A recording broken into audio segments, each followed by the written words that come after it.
people have to divorce themselves from this way of thinking, like the allopathic system.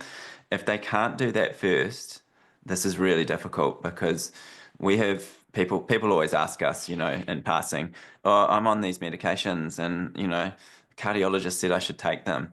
And I'll say to them, there's no evidence that that medication's doing any good for you. And I said personally, I would stop it if it was me.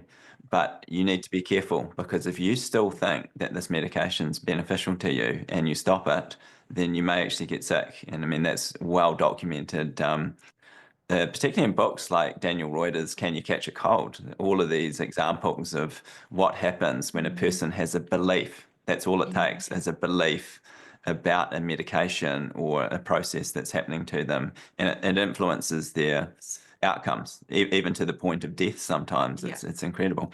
So yeah, first of all, you have to be comfortable to accept that you don't need allopathic interventions the vast majority of the time. Now, most of the acute interventions are not actually too bad. So that's where the system's really, really good. If you have a massive wound that's hosing out blood, if you have displaced fractures, if you have a huge amount of trauma to your soft tissue, there are great doctors that can fix all of these things up, and we're certainly not saying that their stuff is a waste of time. It's more with the chronic conditions, that there's a problem.